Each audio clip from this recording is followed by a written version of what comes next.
Welcome back to another episode of the Cast Patrol podcast. Today we're excited to have one of the most accomplished guests that we've ever had on the podcast so far. He's a Premiership winner, Daly Centre of the Year, State of Origin and International representative, and current New Zealand Warriors player. Please welcome Dylan Walker. Dylan, we're thrilled to have you. How are you doing today? Hey, cheers, boys. No, thanks for having me, man. It's an honour. Good to hear. Well, Dylan, we'll get straight into it. The Warriors, they're having a great season so far. Some may say exceeding expectations. Can you give us some insight into what the Warriors camp is like right now and sort of how, the team and the coaching staff are feeling about being in the top 8? Yeah. No, it's been pretty good, to be honest. It's we got lots of new people, heaps of people, even in the front office, because I haven't been here for the last 3 years, and just getting that continuity with everyone. Across the board, especially what Webby's been doing throughout the organisation, and just bringing people along, and it's quite enjoyable. It's a family aspect type club, which is something that it's a bit of a change for me. A bit of a South was similar to it, mainly in some cases, but you can really feel the family connection here at the Warriors and how they involve everyone in your life to the club. And I imagine all the fans get right behind you playing at Mount Smart, Wellington.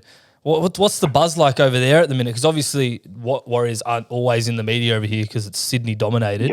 Yep. But is the buzz real back there? Yeah, it is, man. It's you go to cafes and people will give you the nod and just say keep winning. So we've only had one Mount Smart home game here this season, and we've got another one coming up this weekend. Which everyone's excited for, and I think that's what we are as a playing group, just trying to, create a buzz around here in Auckland, and trying to make it a real tough spot for teams to come over and play a team against. And we've only one game in at the home stadium, so just got to keep kicking in the corners and keep the ball rolling, I guess. 100%. I think Warriors is like everyone's second favourite team, definitely in Sydney, and the main reason that is SJ turning back the clock. How good is it, and what's it like playing alongside him?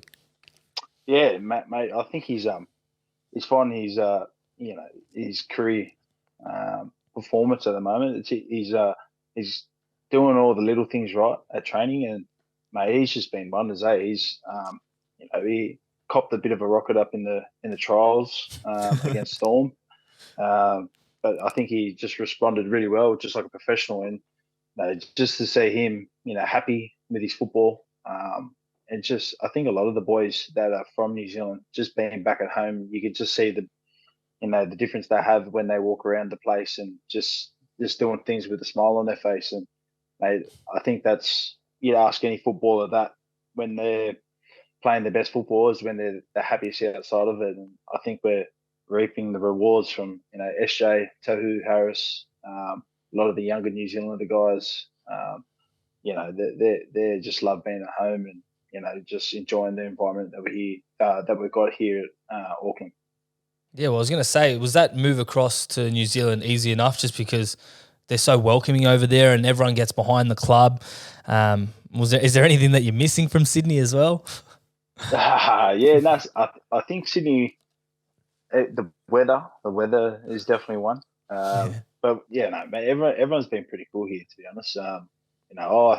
It feels like home when I walk around, and I've got a bit of a background here. But man, in saying that, just the buzz you get around the city, just having a few wins under your belt, it always makes it a little bit easier.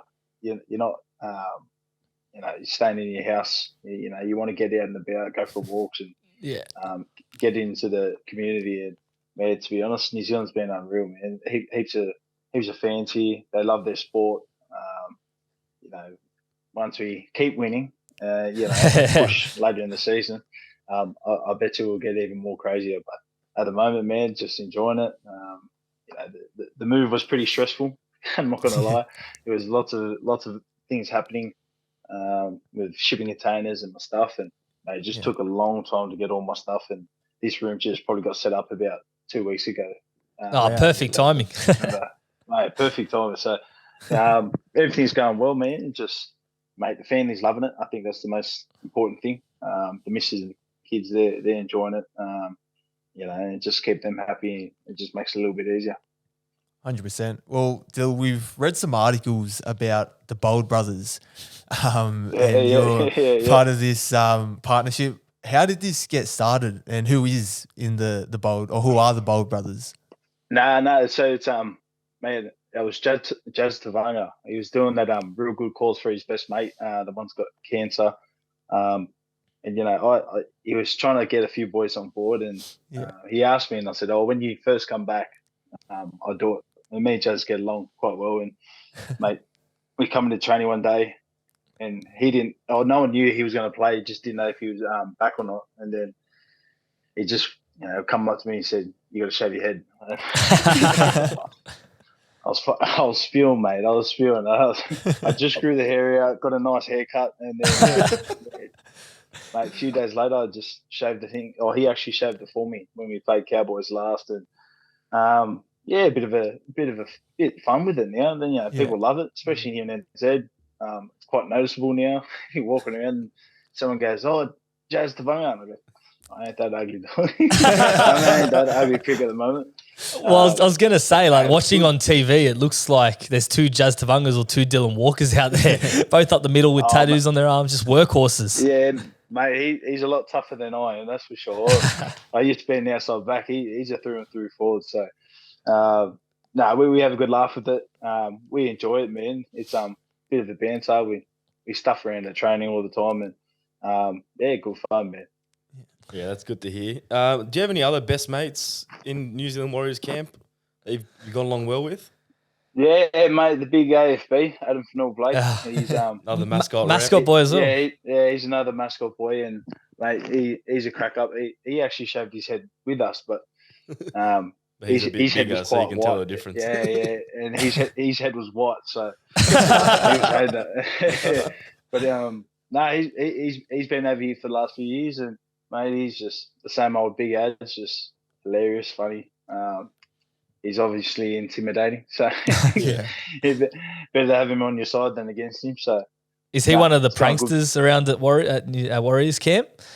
No, not really. He's definitely one of the funnier ones. He's quick-witted, old big ads, and I don't know if you want to get into a grilling session with him because he knows how to bring people along onto his side, and it's hilarious. So, a few boys just let him be, just let him have his moments. Don't want to go too many pranksters on that big fella.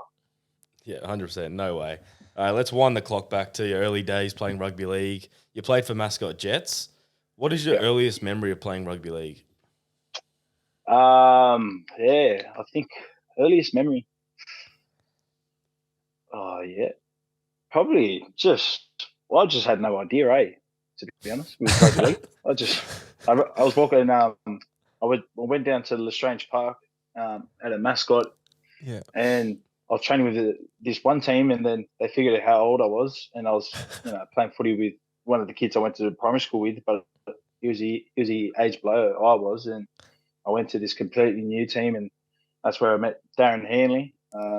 He was my first coach. And, mate, funny as it is, I was a winger at the start, and then played my first game against Matraville Tigers out at Heffron Park, and mate, the rest is history. It's just I've had some good teammates there. Like few boys kicked on played first grade, like Aaron Gray, Patrice Ciolo.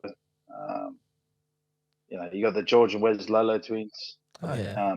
Big Ads was a year younger than us, but he's always playing up and playing footy with him. So, mate, earliest memories was probably Mascot Oval, the best chippy roll sandwich. 100%. The gravy. Sure. Oh, grouse. Yeah, mate. Everything. Gravy, barbecue sauce, you just chuck anything on there. Probably the best canteen of them all. Best canteen, Mascot Oval. Well, that's why we got the mascot Jets jersey just over here above us. It's actually my jersey. I was number 7. I think I was a fullback or a center, and they were just like, "I just take 7. That's it. Have it. Yeah. It's the best number, isn't it? Have to take it." That's it. Well, you went to school at Matraville Sports High, and then you made Australian Schoolboys 2012. You played with the likes of AJ, Gutho, Mitch Moses, Brooks, Lodge, Arrow. Pretty stacked team. What was that experience like, Australian Schoolboys? Yeah, that was I going through junior grades at school and playing the Schoolboys in New South Wales. You'd ask anyone at that age and still now that's the be all and end all, making those teams, and it felt like if you didn't make those teams, you weren't going to make first grade. And I think just being a part of those teams was just cool, especially when you go through your NRL career. There's a lot of names there that a lot of boys are still playing, and they've kicked on, like Mitch Moses.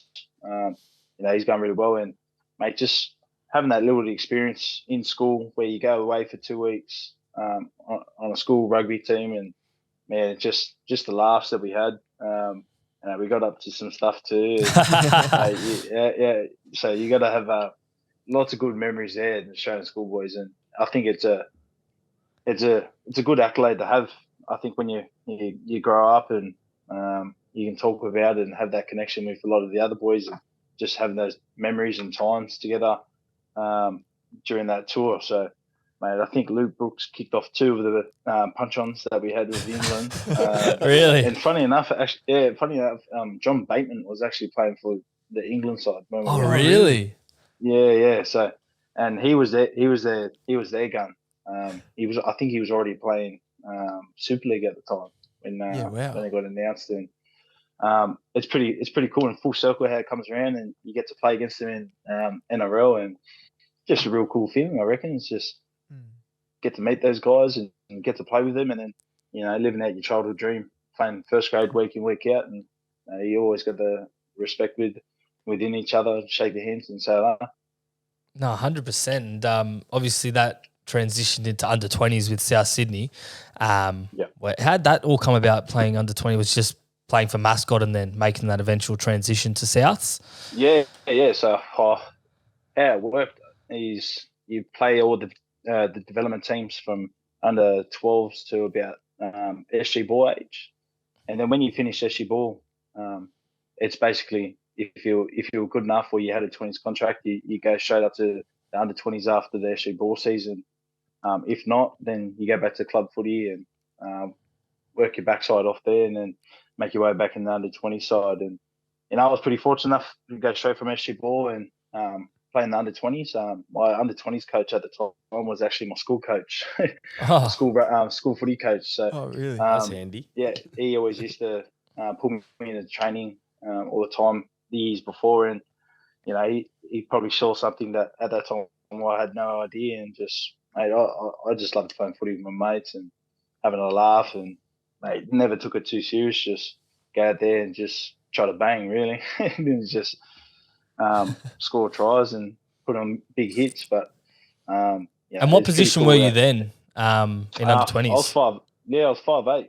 Okay. Yeah. I grew up all my footy playing 5'8", and then only at the end of 2012, I did a pre-season with South under Michael Maguire, and I was still doing 5'8" stuff, and he thought I was going all right, so kept me back for after the Christmas break, and then got my shot at centre, which was funny enough, and that's how it sort of unfolded.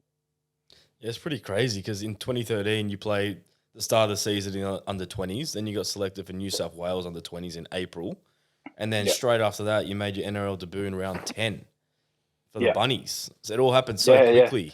Mate, that's insane. I think how that all started was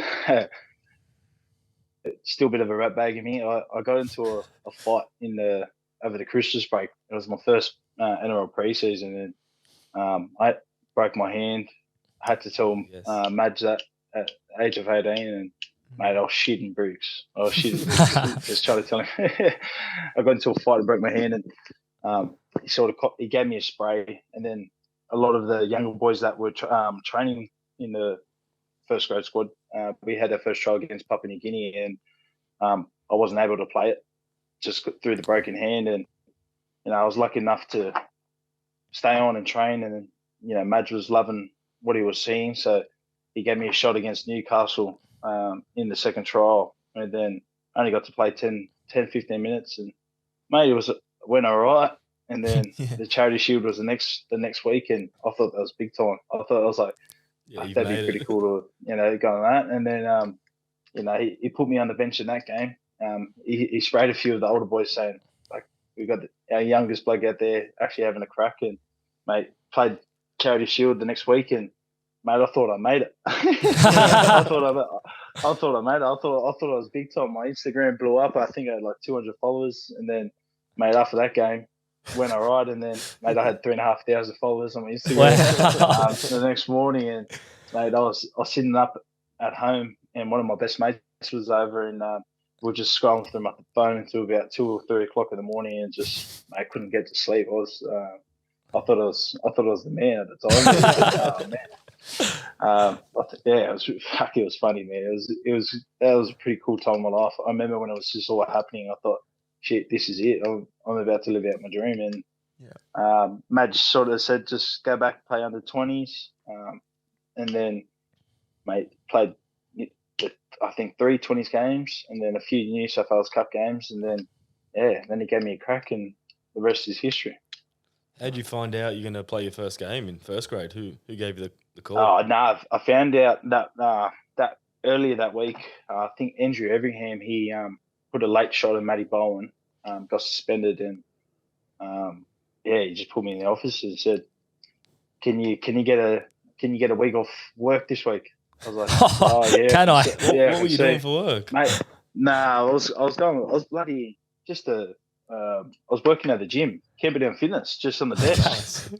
Yeah, mate, it was torture. I was going there at 5 o'clock, finish at 12, and then had to go train with Brad in the afternoon. And oh god, yeah, I remember going in each game in the New South Wales Cup, and I used to say, "Fuck, I want to play good this weekend." So he just gives me a full-time training gig because you don't have to work anymore. A few of my mates were training already full-time, and I just wanted to do that instead of working. When he asked to take that week off, I was like, yeah. And then he said, because I'm going to play you this week. It was, mate, the phone just went straight away to the boss and said, mate, I can't come in. I'm playing this week in first grade.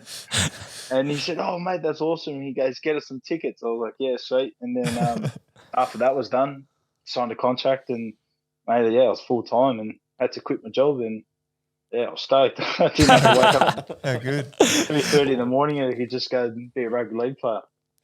Yeah, well, it's crazy because, like you said, you debuted that game against the West Tigers in 2013, and you end up scoring a try.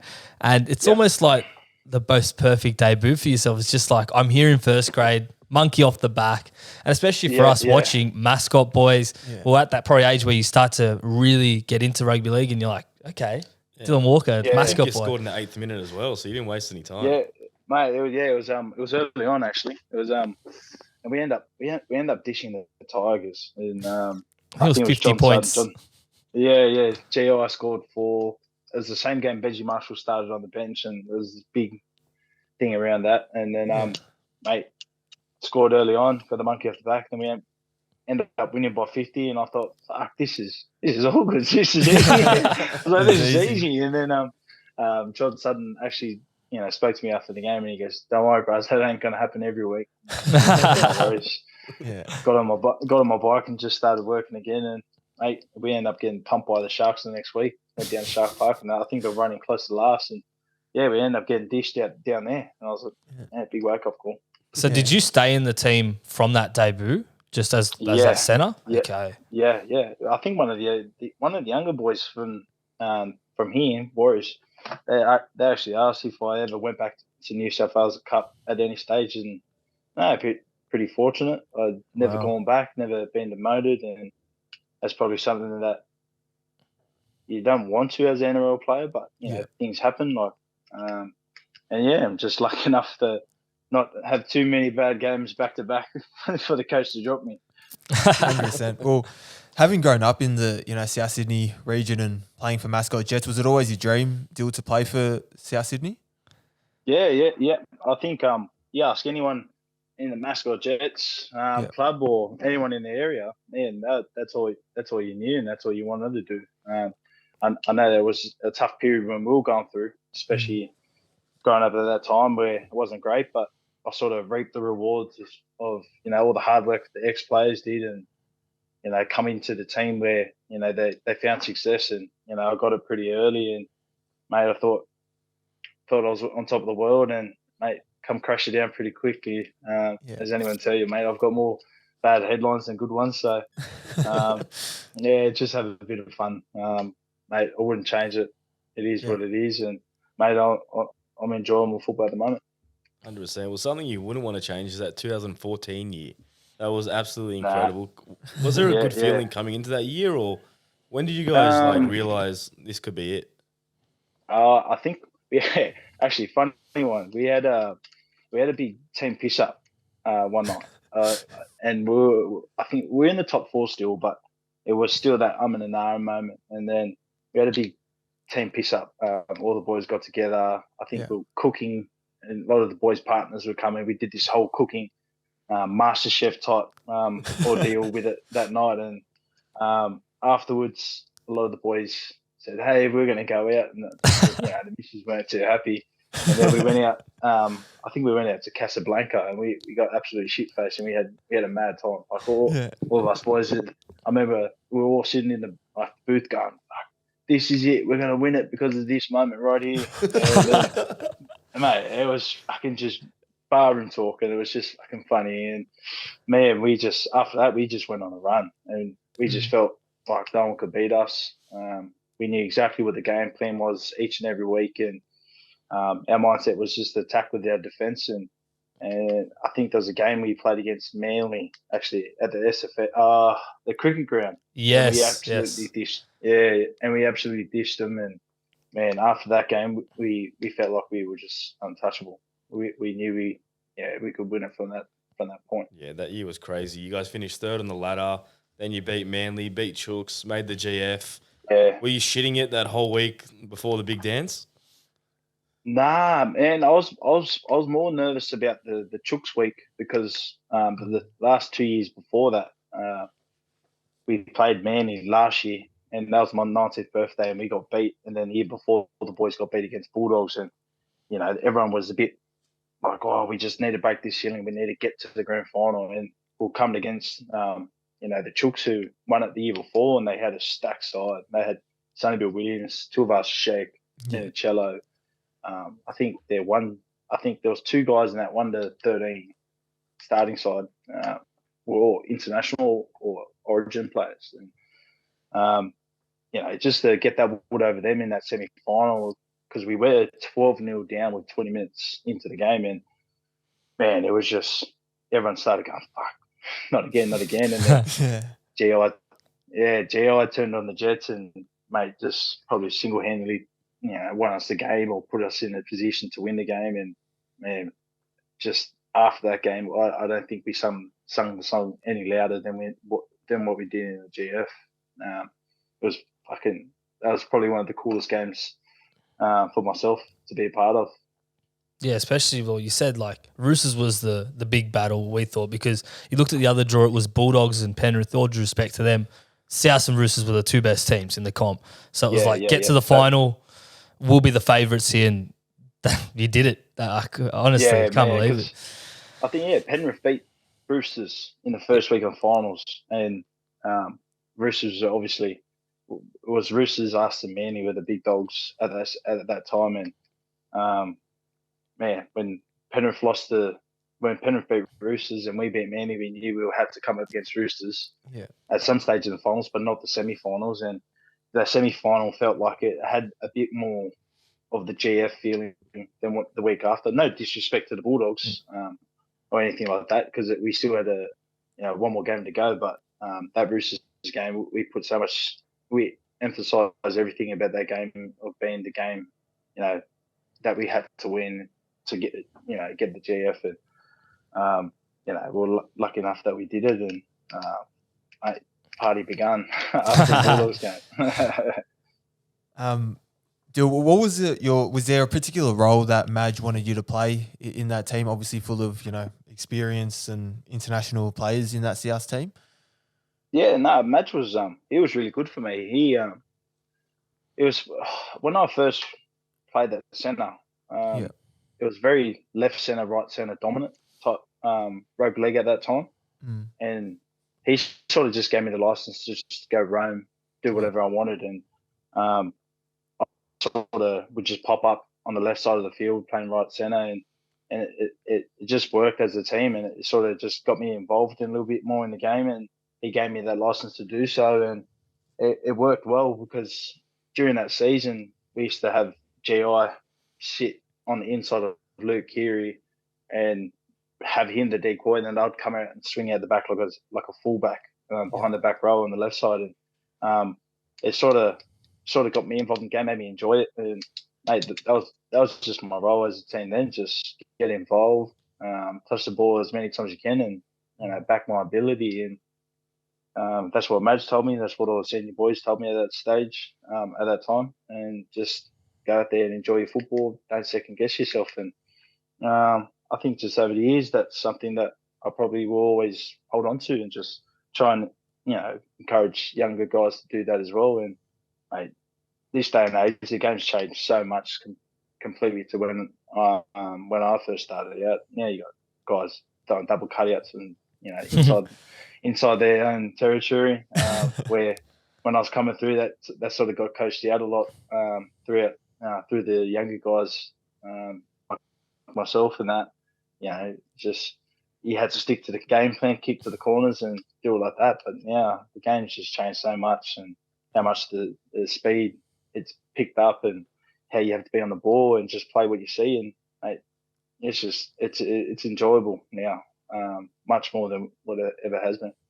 Yeah, for sure. There's that flexibility. So that was your role on the field during the 2014 season. What about off the field, Mad Monday celebrations in the grand final? Is there a direct correlation between the best players and best performance of Mad Monday?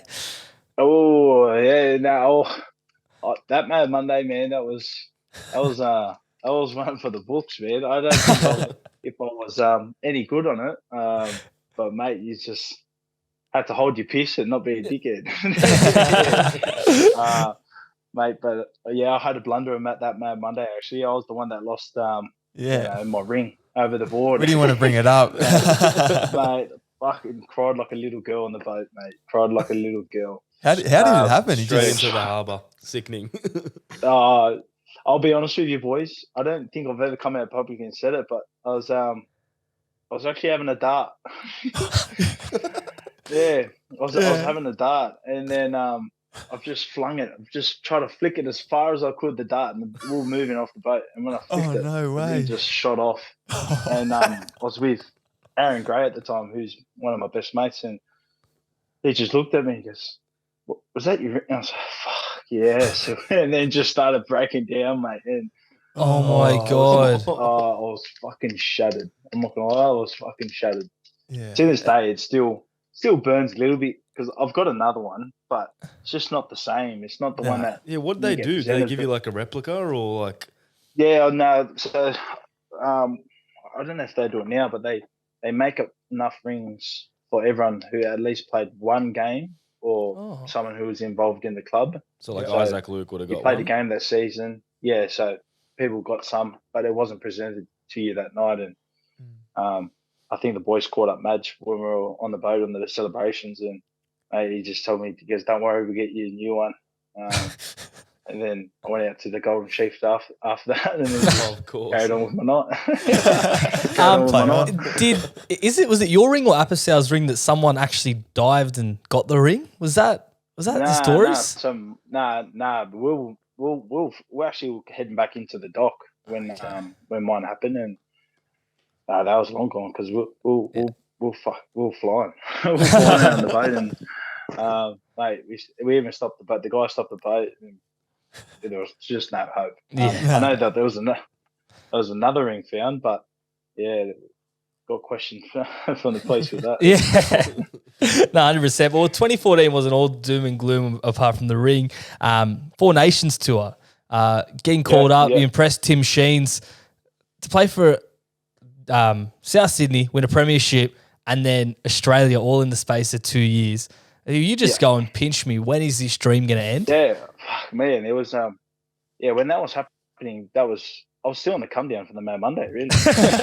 Where's my ring? So I was still on the come down, but it was getting tossed to me quite early, just before the season sort of finished. Madge said, "Oh, you'll be a big chance." So always had the hopes, but actually getting that initial call saying that you're going to play for Australia, I was mate, I was over the moon. Obviously, like everyone wants to play for Australia, play state of origin, or represent your country. And man, it was just things were coming so fast at me.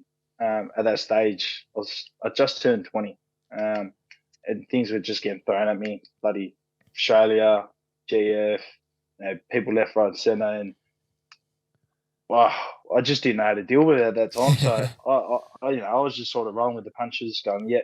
But I think when I look back at it now, when I was on that Four Nations tour, I did take it for granted. I sort of took the piss out of it a little bit. I was just so over football at that time. I just wanted to, hang out with my mates. I wanted to party. I wanted to live the high lifestyle. I just wanted to go do all those things, go on holiday and just get away from football. And then when that Four Nations come around, I had a very bad series actually. And it just, mate, at that point in time, I was done with footy. I just wanted to, be a kid and go out and hang out with my mates and do all those sorts of things. But mate, something I look back on it now and very extremely grateful that I got the opportunity to do it. And I haven't done it since. And that's probably my undoing for just probably not, taking it as serious as what I would now or got further into my career. But hey, man, it is what it is. Yeah, It is. Exactly. But it would have been pretty sick playing with the greats like Greg Inglis, Cooper Cronk, Cameron Smith. Like, which players stood out to you during the Four Nations? Mate, all of them. Like all those great Queensland players, like Cam Smith, Cooper Cronk. GI played South with. It was just so cool, man. Just being around them. That's something I can tell my kids or grandkids later in life to say that I got to play with some of the greatest players to ever play the game and call them actual teammates. So, man, it's just something that I look back on and just go, I've got a pretty good resume with football, and I'm proud of that. And then at the end of the 2015 season, leaving your boyhood club, it's obviously a tough decision you had to go through. But what was the insight into that, and what was it like for you to deal, and how did the deal with Manly sort of come about? So Manly come about with Trent Barrett, actually. He's the one that sort of reached out to my management at the time, and there was something that I was never thought about. I was like, I'm a South Sydney boy through and through. I just want to comp here. 2015 was an ordinary year, and then the end of 2015 got in a bit of a strife, and then the club wanted Sam Burgess back at the time, and I was coming off contract of when they first signed me, so I was entitled, well not entitled, but I was expecting to get a good pay rise from the from the smaller contract that I was on, and it just sort of got played out in those ways where my hands were quite tied in that instinct where I was happy enough to stay, but it was going to be probably a lot similar or a lot worse than what I was. I mean, a lot less than what I was on at the time, and I thought this is not. It got a bit sour. I wanted to go into the negotiations of telling them that I want to be here, but it's got to be more than what I was on the year before. You just want to comp. But then and then just I think in behind the negotiations they were sort of hoping it was the thing with being a local boy and the loyalty and all that stuff. But then it just got real sour with it wasn't the money, it was more of the drug overdose that I had, and that they were sort of using that against me. with it as well, which I found pretty disrespectful at the time. And then it just got a little bit ugly, and it was from the old CEO, not Shane Richardson's. There was another CEO after Shane Richo left, and him and I didn't see eye to eye with it, and just moved on. And then I remember when I was at my first year at Manly, Richo sort of reached out and just said, "Mate, I wish I was here just to sort it out for you," because he wanted to. He thought he wanted to keep me. So here's what it is, man. I moved on. I had a good 7 years at Manly, and mate, I enjoyed it over. Yeah. Well, just on that, Dill, so you moved to Manly in 2016. You brought about a lot of changes. Obviously, we saw you become very versatile. What was that transition into, being a sole centre to sort of like a utility player? What was that transition like? Yeah. No, I went over there purely to go play halves because that's what I grew up playing, and that's what sort of persuaded me to go to Manly even more, because I was stuck on, Luke Keary and Adam Reynolds. And then Trent Barrett wanted me to play 5'8" there, and I wanted to go chase that goal. And my first year was terrible. I'll tell you, firsthand, it was, mate, I was absolutely cacking it at 5'8", and probably because I just didn't understand the game as well as I thought I did. And I look at it now where I like to understand. I know the game a lot better than I ever have, and I think I just wasn't ready at that stage to play 5'8". Where I got later down into my career, I think it was 2019 when I moved back to the halves full time, and Desi was there. I started to really find my feet in that 5'8" role, and I was enjoying my football. We ended up falling short of a major semi-final against Canberra, where we actually versed South in that prelim final. And mate, that was a cracking game. I think there was 5 or 6 lead changes, just back and forth. And then just after that, 2020 rolled around. It was just an injury year.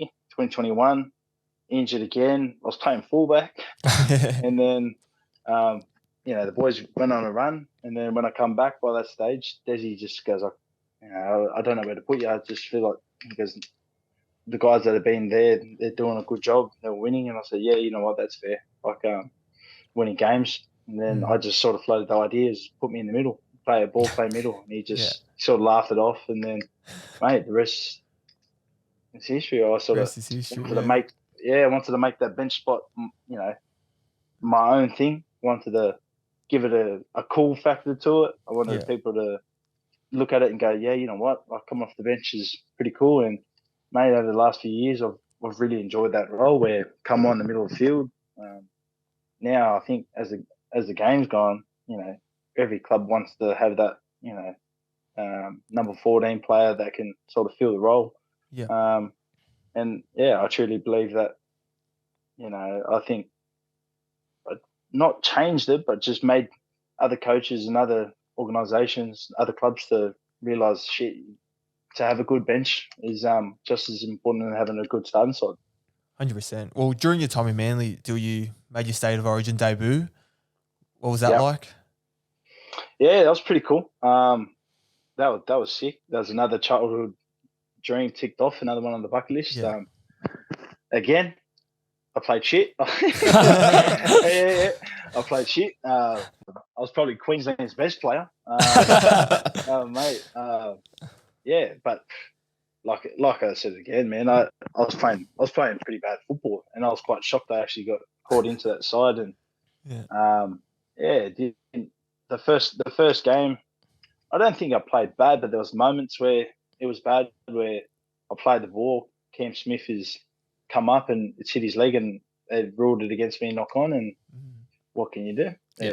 There's a 50-50 calls you get, and people roasted me just because I wasn't playing good football. And then when we played the second game up in Suncorp, I felt like I went all right. I was coming up against GI. It just dominates Origin, and I felt like I didn't shy away from that challenge, and I tried my best. I gave it a red hot crack, and it wasn't meant to be, man. That was it. That was my two Origin games of fame. As you said, you got a bit of a roasting. Was that over social media or from mates? Oh, Or? it was everywhere. Yeah, a bit of everywhere. Mates would come, give me some shit. And I can take shit, man. I like to have a little bit of banter. I can see why people, it was an easy scapegoat. Yeah. Moments in the games where I just didn't perform, and oh man, it's just what can you do? I tried my best. I gave it a red hot crack, and that was it. In all fairness, though, like looking back on that Queensland team, at the time it feels like, oh, we can beat these guys. We never had a chance. When you have four immortals in that team, and just stacked, it was pretty much the Australian squad.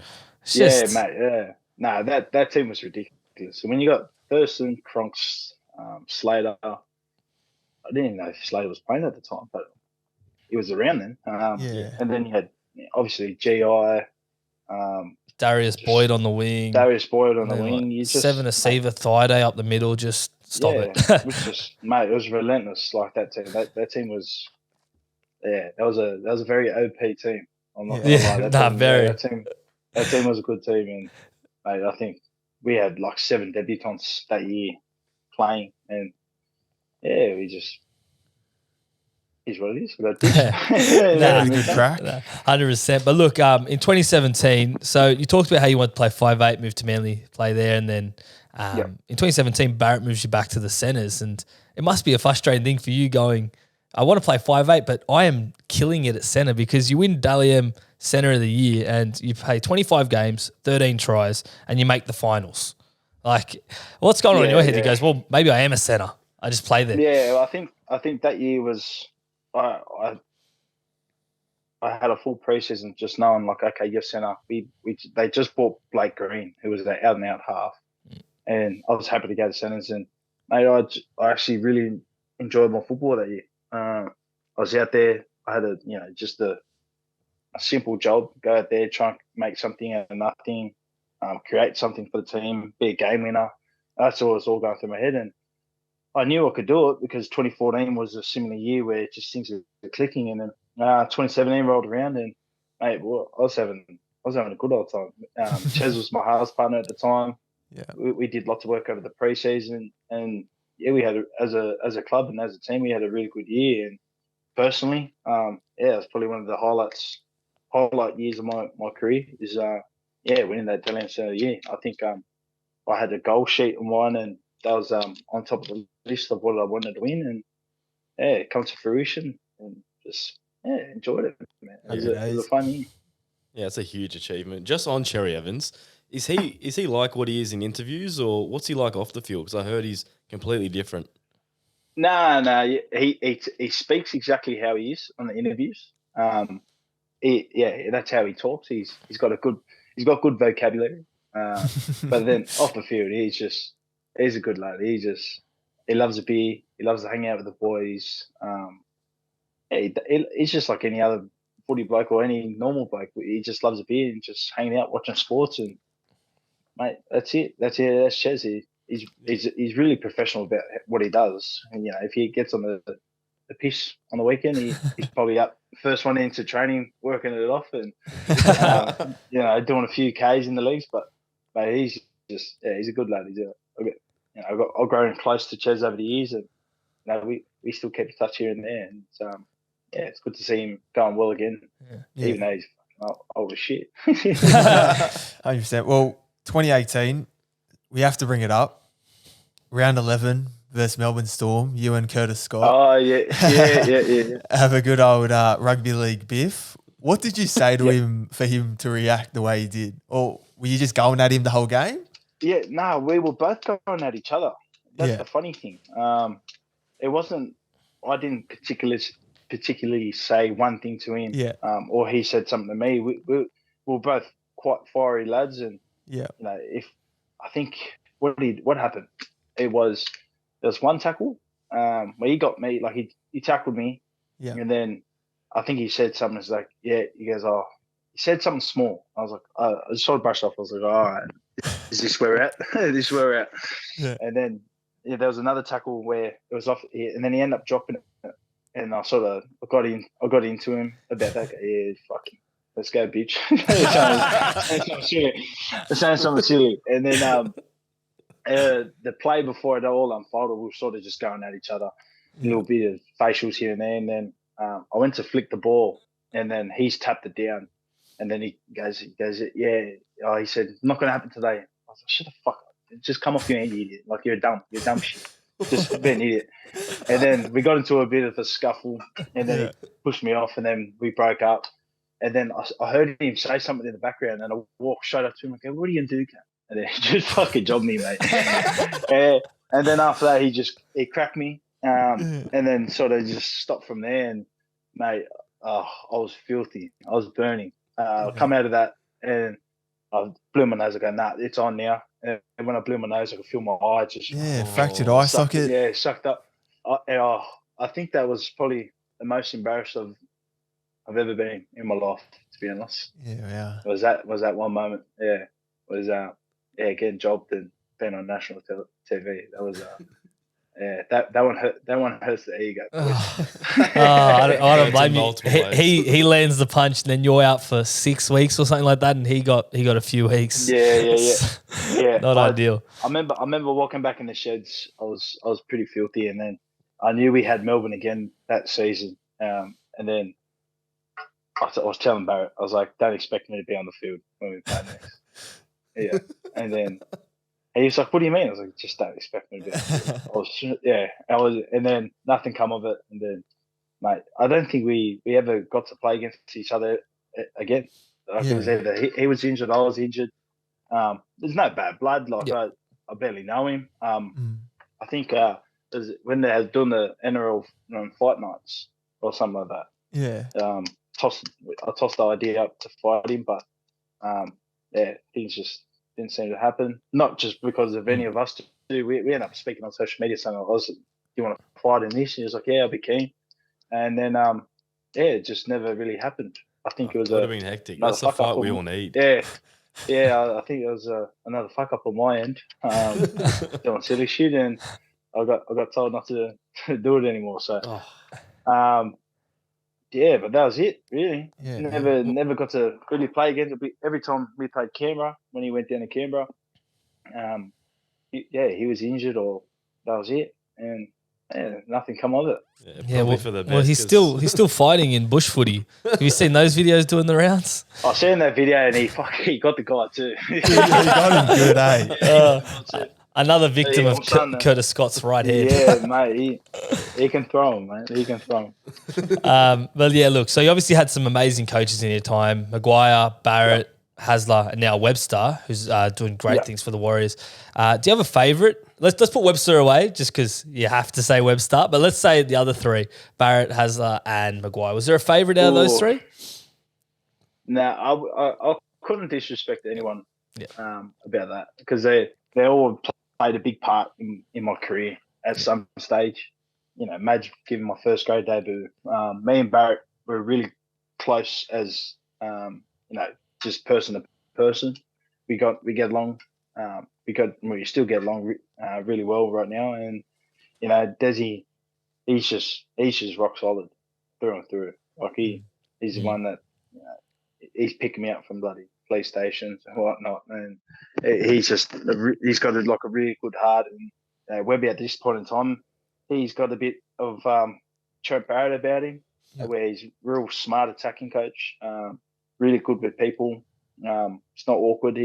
But he's got this real good demeanor, just a good aura about him, where you can have a good time with him. But when he wants to challenge you, or he's not afraid to call you out on shit that you're doing wrong. And I think that's where the respect factor comes in really good with Webby. Is he'll call a spade, but it's almost like he's been a real good mate about it, if that makes sense. It doesn't come across disrespectful. He's just like, this needs to be better, like be better. And then you're like, oh yeah, sweet mate, gotcha. Like, and you want to do it. Where I think when I was with Barrett, it was very much like very too matey, if that makes sense. And no one wanted to step on each other's toes. But in saying that, man, that they've all been pretty cool coaches, and I'm glad that I got to, be coached bowls and. Yeah, you had a nice little mix of different variety of coaches. Like we know Des is such a unique character. Can you tell us a funny story about Des? He's on the end. He's on the end of a different spectrum. That one. So he's fucking mate. He's very different. Funny stories. I've got one story from Desi, but it's from the older boys. Yeah. So he's real tight. He's real tight. I wouldn't say he's tight, but he's very. He understands money. He understands money and the value of it. But where at Narrabeen, there's different offices everywhere, and where his office was, this was back in the day with like Beaver, Steve Menzies, and all those cats, and they seen that he had real nice dress shoes outside of his office, so they took one shoe away from him and just kept it throughout the whole year, and Des never said anything or blew up but he kept the one shoe, hoping that one day it would come back. And then years down the track, years down the track, he threw it out. He just goes, you know what, fuck it. You boys are not going to give me my fucking shoe back. Fuck it. So he threw the shoe out. The next morning, apparently, his other shoe was right on was on the front door of his office.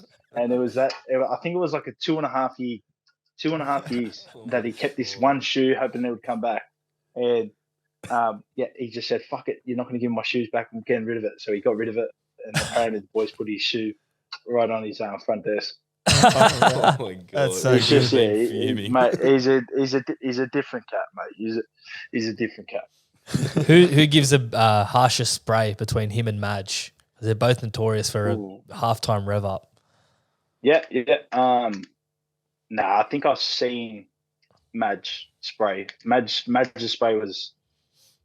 I think Desi, he was always he'd like talk to you but spray you at the same time, but it'd be like it could be a good thing, but he'd be spraying you. He's like, keep fucking doing that, all right? Like, and you're like, whoa, okay, like, what are you doing here? But Madge, he tore us to shreds one game in 2015. I think it was early on in the rounds. I think it might have been either Tigers or Para. And then coming in at half time, and he ripped us. He ripped us a new one. I can't even say the words that he was saying. But he tore shirts off us. And it wasn't just, the young guys or, the middles. It was like some of your senior boys, like some of the big lads. And you're going, holy shit, what's going on here? And you just being a kid in the background, just going, fuck, I'm not even going to get involved or even trying to accommodate anyone in this particular time. Because we spoke with Paul Carter and he said that Madge used to bring like a baseball bat out every now and then, Lucille. Oh, and yeah. swing it around. He's got that. Did he tell you about that analogy? The baseball bat analogy, if someone come into your house? No, tell us. So he has this analogy of how things can go south. And he goes, what if an intruder come into your house, right, and tied up everyone you loved, and you bring out the baseball bat? He goes, what would you do? And the boys were like, I'd rush in there and go flog him. And then he'd be like, no, you can't do that because now he doesn't have the baseball bat. The guy's got a gun. So you got to be, it's real weird because you got to navigate what you're going to do and then plan your attack and then strike him. And you're like, mate, what the fuck is going on? Like, you've had some interesting coaches. Oh, mate, some different ones. But it's cool because at the end of the day, they're just trying to get people revved up or get a different perspective on things. Yeah. You can understand why coaches want to do that because it's just a different way of thinking. I'll put it. 100%. And so finishing off with Manly, 2021 season, record run for Manly, but one player in particular, Tom Trbojevic, probably what I'd say is the best NRL season performance I've ever seen. And you had pretty much the front row seat playing in the middle, just watching him. What is a player like that around the club like to have? Yeah, mate, it's unbelievable, really. Like you could see it coming when I first got to Manly. You could see that he was just going to be the next best thing.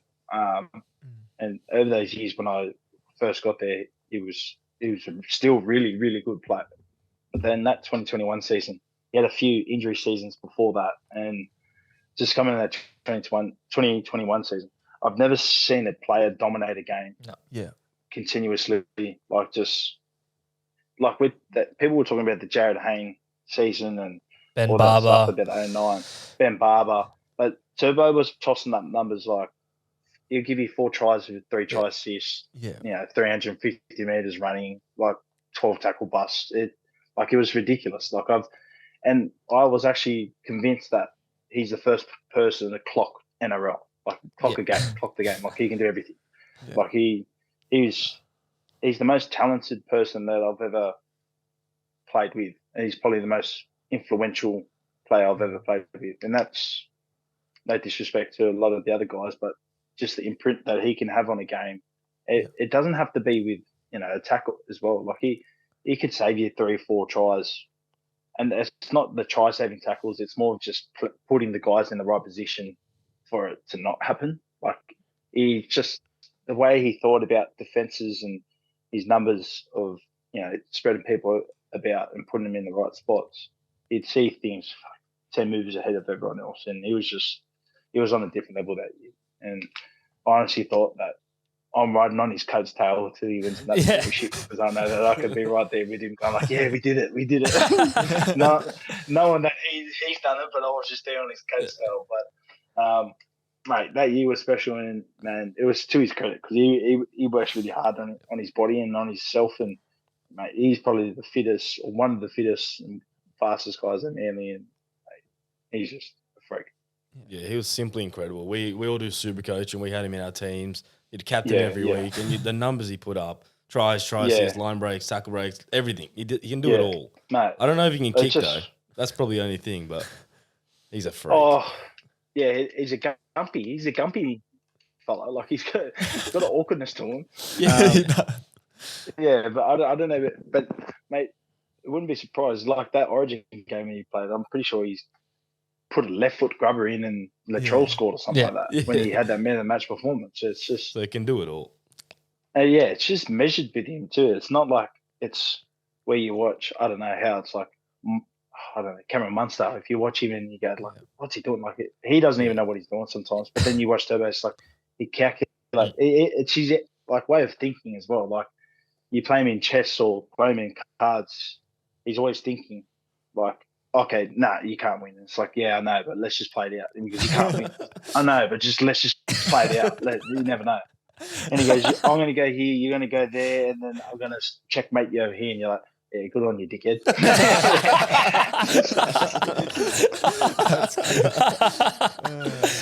funny. That's very good. Right. Dylan, now the serious stuff. Serious talk. Serious talk. Here we go. Listen in for this one. We're going to let you know a secret on this one. A well-known secret. Well, first, I'm going to ask you a question. Have you ever heard of the Cast Patrol effect? Nah.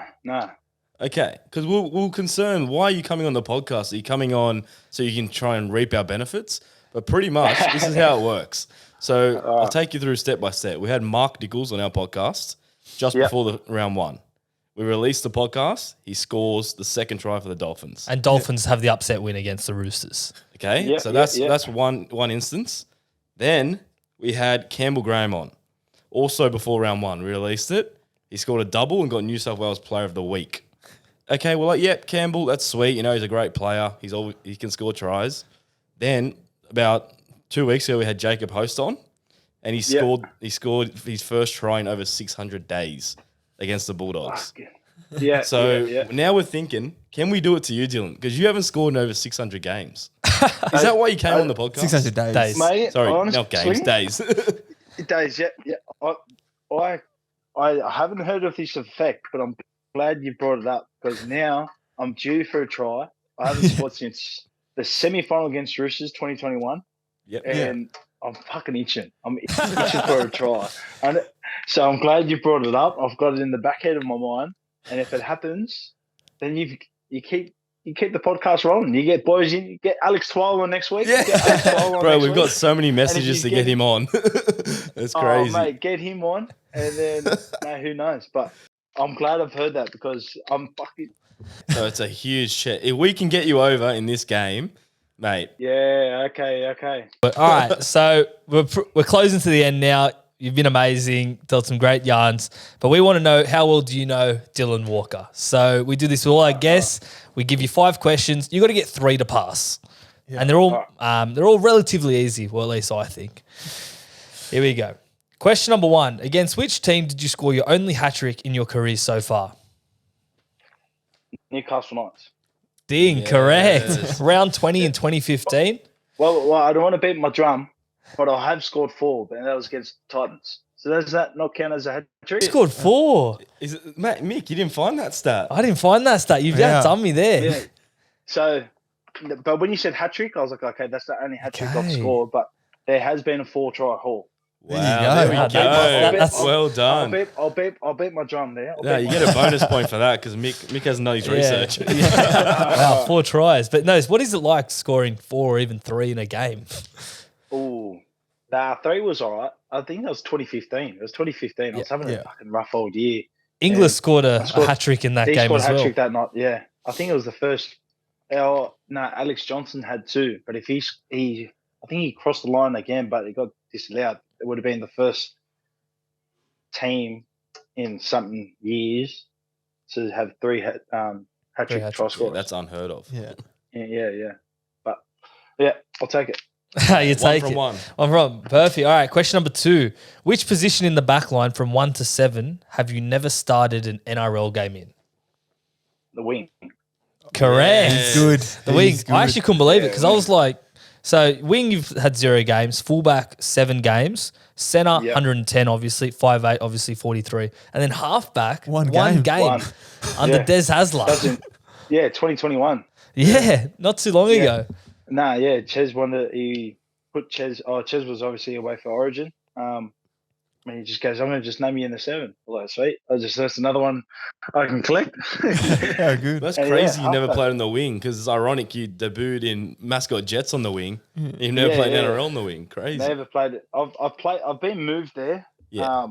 Not too many times though. To be honest, I think it was one game I've got moved there in. It was just after the second Origin game we were playing Cowboys. Wing went down, and I just had to push the wing because no one else could do it. And yeah, that's the only time I've ever been pushed to the wing on an NRL game. Wow. And the last. So good. And the Wow. last. You got a good memory, I'll give you that. 2 out of 2. He's going to roll us here. Dish us up. 5 out of 5. Coming. Number 3, you made your debut in round 10 against the West Tigers. We touched on it earlier. Scored your first try. Which South Sydney Rabbitohs teammate made the line break and provided the try assist to you? Bryson Goodwin. Correct. Yeah, Bryson Goodwin. They received the ball 30 metres in open space and then the rest is history. Yeah. How easy is that's this? That was fresh legs. That was fresh 18-year-old legs. Now that's my worst nightmare, trying to be in open space. Yeah, I'm waiting for those. I need those little shit grubber ricochets. Off the post. We'll get be the- putting money get the in monkey that's off for the back. Start practicing with SJ. All right. Yeah. Question number 4. Name 3 players in the NRL currently playing with the last name Walker. Oh, is there 3? There's only 3. So yourself's So one of them. including- Yep. Yourself's one of Including them. myself? Yeah. Okay, So there's Cody 2 more. And Sam. Oh, Cody and Sam. That was an He's easy one. too That's easy. light We- work. Too easy. That was on a Light work. platter. Yeah. I thought you meant there was 3 others. No. That would've I been- made no. sure. All right. So this is for 100%. 100%. I don't think any players ever got 100%. Guests. None of our guests have got 100, so no pressure Well, it here. hasn't been too. You hit some pretty moments where I can remember that. Like Okay. 3 tries, I've only done it once. Alright. Well, this Alright. one's pretty tricky. Well, this one's tricky, all right? Which NRL team do you have the highest win percentage against? Warriors. Oh, my God. He's too good. Do you know the percentage? Have you been doing your own research? Nah. You know why I know this? Because someone brought up this stat only a few weeks ago that I only have lost to the Warriors once. Yes, Yeah. once out of 9 games. 9 games. Yeah. How many? 9 games, 8 wins, 1 loss. Yeah. And yeah, that was. I remember that game actually when we lost. We I don't know. Someone and my best mate's old man texted me. He lives in Rosebery, and he said, he goes, "Oh, that's your first loss against New Zealand Warriors," and it's just always stuck with me. Real. Crazy. Yeah. And I was Finally like, comes in okay. handy. Too easy. He's 5 rolled out of us. 5. And just for reference, the scores in those games were 255 points to your team to 144. So an average margin of around 15 per game. Smashed him. Yeah. I seem to play my better games when I was against Warriors. If I needed some self-confidence, let's go play Warriors. That's why you joined them. Got to switch clubs now for a win. Well, before you go, Dill, we always ask our guests, go to Macca's order. Have you got one? My go-to Maccas order? Yeah. I'll say less, yeah. So I got double McChicken, steamed bun. Or steam bun, yes. Yeah, 6 nuggets and a double quarter pounder. Jesus. What about the nugget Yeah, sauce? it's a What big- sauce do you go? Nah, just sweet and sour. Sweet and sour. Ooh. You gotta get that AG. How often do you get that? Oh, that's last. I had Macca's probably about 3 weeks ago. Yeah. After a big win, eh? Yeah. No, you know what? It was after the Roosters lost. So I was feeling sorry for myself. I played terrible. I played shit, and I was like, it was a mental health day. I deserve Macca's. Does the Maccas taste different in New Zealand? Yeah, a little bit. It took ages but I'll say that the Aussie Maccas they do it a little bit better. Okay. They don't do steamed buns here. Only in some What? places. Only some places. No same Yeah, ones. they don't do That's a steamed game buns here. changer. Nah, It's so soft. Yeah, and that's the difference. Even the New Zealand boys, they said they're like fucking Aussie Maccas is mad because he gets steamed bun everywhere. I was like, well, you don't do it here. He's like, nah. I was like, oh shit. No, Even like right. American Maccas is not to our scratch. Nah, American Maccas is shit. I've been there once and it was crap. Yeah, it was cucks. But New Zealand KFC, boys, if you want a KFC, go to come to NZ. Yeah, Really? the best. NZ KFC's, it's a lot better. What's your KFC order then? Zinger box, 3 wicker wings, Yeah. upsized chips and drink. Yeah. Extra chicken salt. Yeah, extra chicken salt. And then I'll probably just get another twister wrap with it. Well, you got to remember, he's maybe. bulking in the middle. He's got to play. He's 14 Yeah. now. He's a 14. Nah. I'm not 96 kegs anymore, mate. Well, now you're playing 5'8", so maybe no more Maccas or KFC. What do you reckon? Yeah, no, well, I haven't touched the Maccas since then. It's actually been all right. Hasn't been too bad. I promise. I pinky promise. We thank you for coming on and you- sharing your stories. But yeah, stay off the Maccas for a bit because we need you to score. Yeah. yeah. And it's been an honour to speak to a Premiership winner. All the best boys. for this year. Thank you very much. Up the Up waz. the bloody wires. Fucking oath was. Let's go.